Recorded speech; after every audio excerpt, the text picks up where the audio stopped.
May the words of my lips and the thoughts of our hearts be now and always acceptable in your sight, O Lord, our strength and our Redeemer.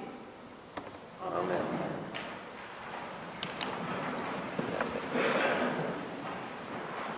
It's very good to be with you here at St. Jude's. I mentioned to the choir that I've been in your church many, many times downstairs.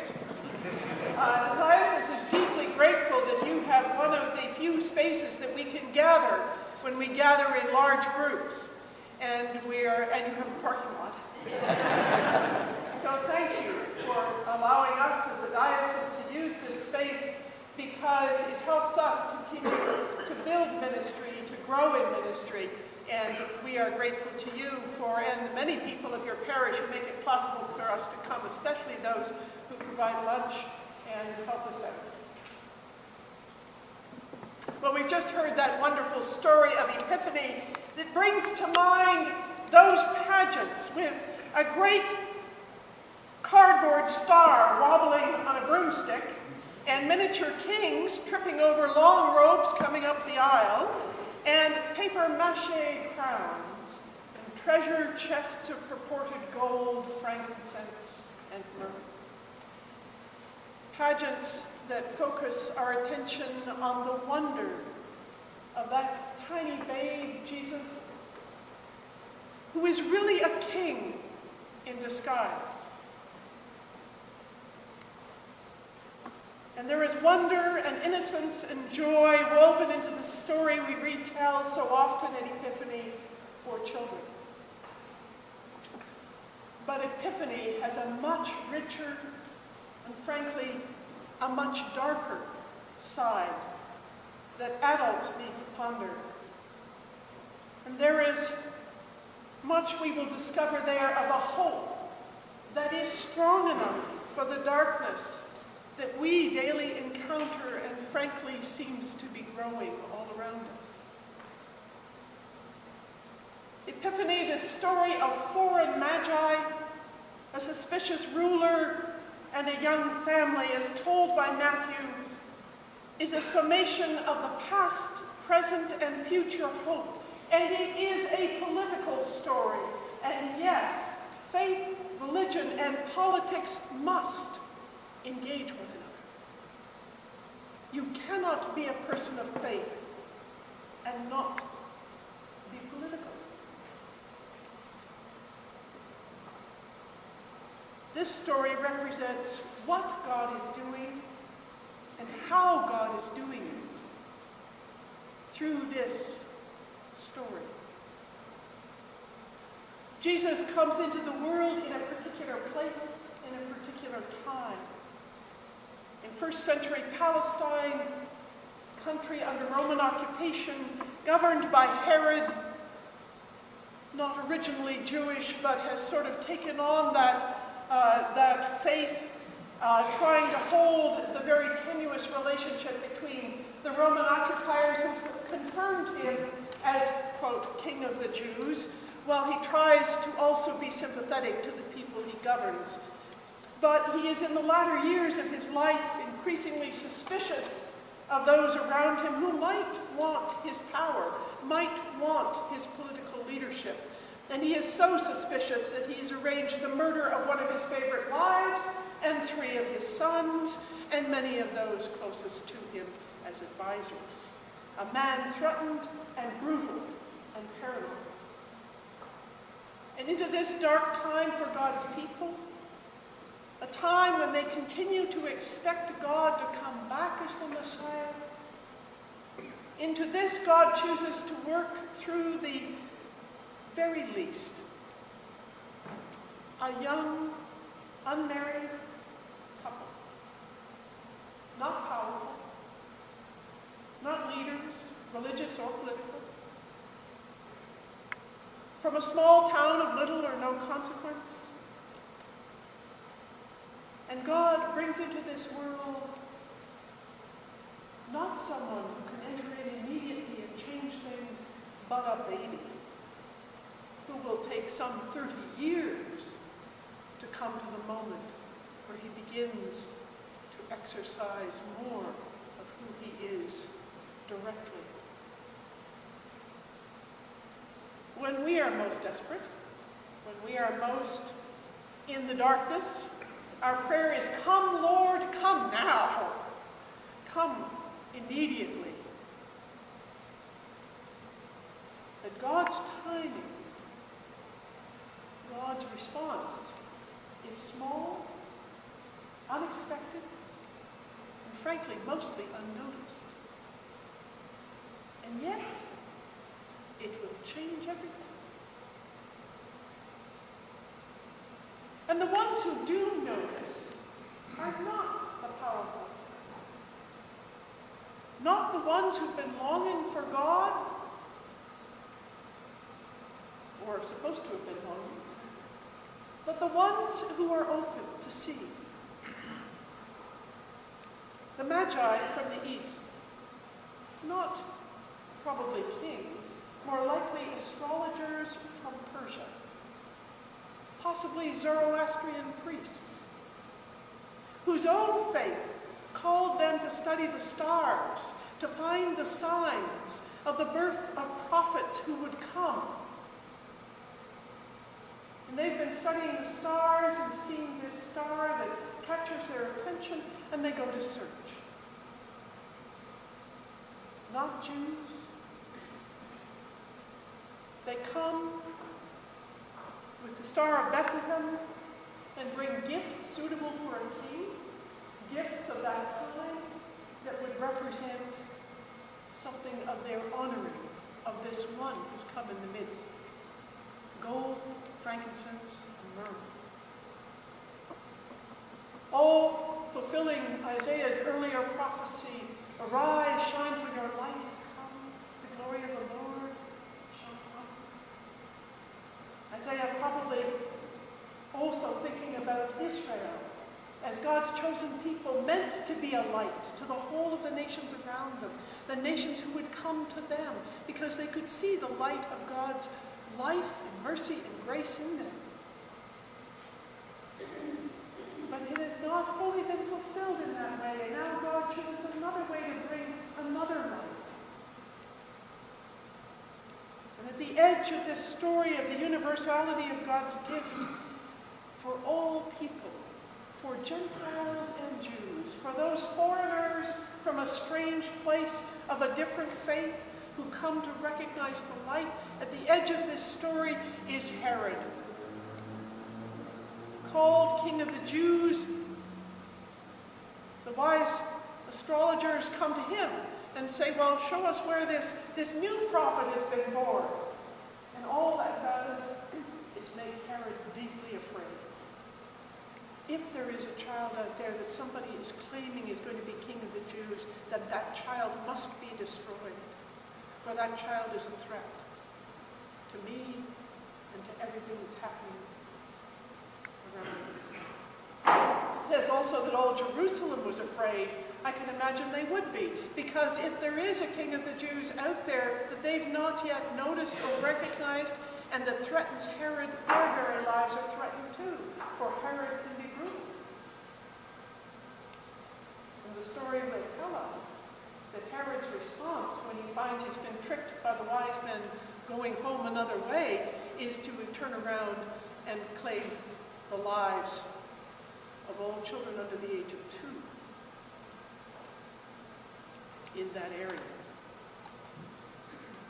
Herod's response is cunning, and it is the response of all those who resist when they see something new emerging and do not understand it and are not ready to welcome it. The best way to deal with it is destroy it. It leads Mary and Joseph and the young babe into flight into Egypt, a country that's been an enemy, leads them to fly as refugees. So this is how God comes into the world. Comes in weakness, in vulnerability, absolutely dependent on those that God has been entrusted to. For babes in that time, in that place, would be subject to many things that could take their life. Illness and disease, this child is entrusted to these young parents. God comes in a way where those who are willing to recognize even strangers and foreigners and those who seem so different are given an opportunity to pay homage. And coming in a way that even in all of its innocence brings resistance and even violence. God comes as a light in the darkness, dependent on those ready to receive.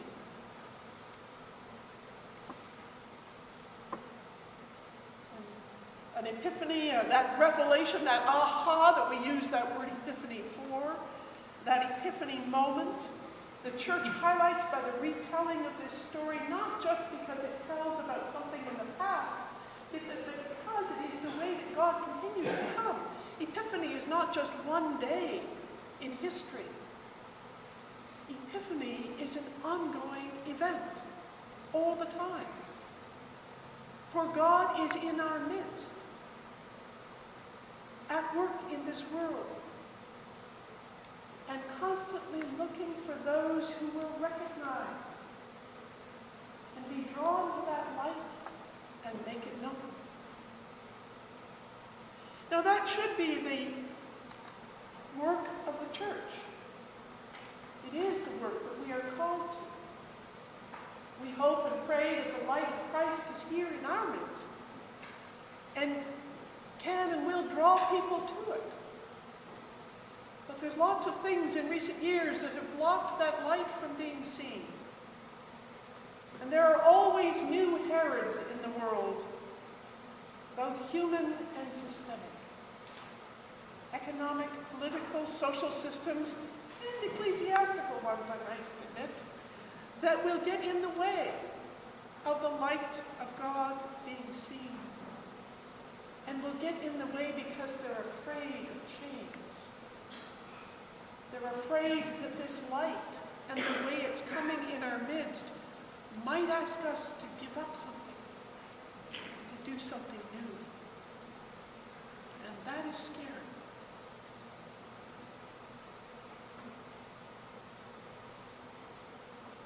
When I am most discouraged about our life as a church, and that does happen on occasion, or in despair about our world, the question I ask myself is, where do I see the light shining? Because I know that God is here.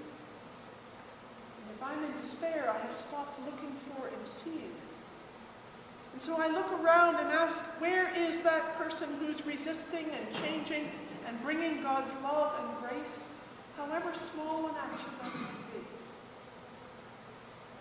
Where is that community that's doing something new, that's risking, that's trying to be the light of Christ in a different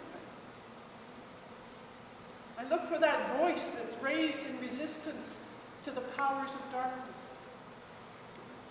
that are around us. I look for that someone who has an idea, however crazy, that we might just try. And there are lights around us. Now, I do happen to read Facebook, I hate to admit. But in it are often articles that come from legitimate sources of news.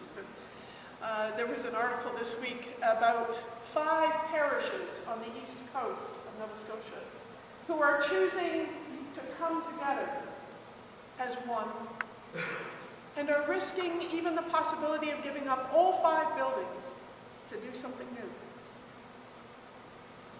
Because they know they can't continue the way they are, and to be the light they are called to be for Christ, they're asked to do something new.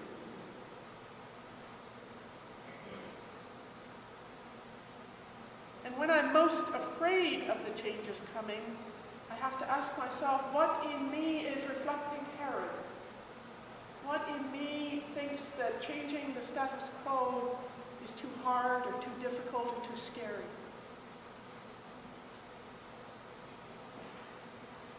year we hear this story of Epiphany, and we're called to wonder at how God chooses to come among us. Not in power, not sweeping everything away and changing it all in a moment. Coming in weakness as a single spark of light that invites others to see it and recognize it and to work with it, to grow it slowly, to be open to anyone who comes to that light, however different, however unusual, however strange, and to be a partner with us. And to know that God continues to come this way in our midst. Small, calling on courageous people, drawn to that light. Those ready to recognize it as the source of life and to witness to it no matter what. Resisting those who would draw us back into the darkness.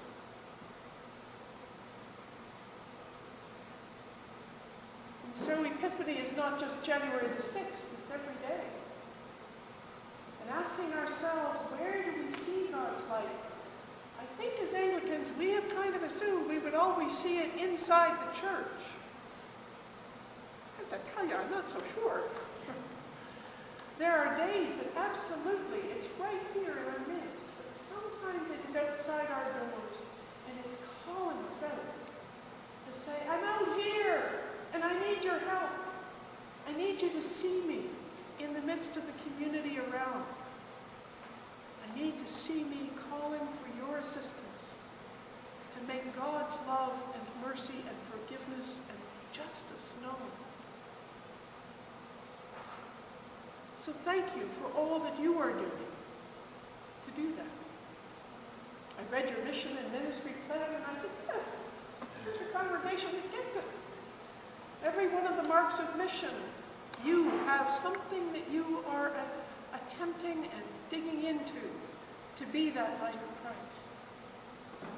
And I encourage you to keep looking for where is that light outside calling you afresh as the people of St. Jude's and St. Albans come together and to look at what God is birthing in our midst in the 21st century, in the midst of the economic, political, social darkness that sometimes is so strong.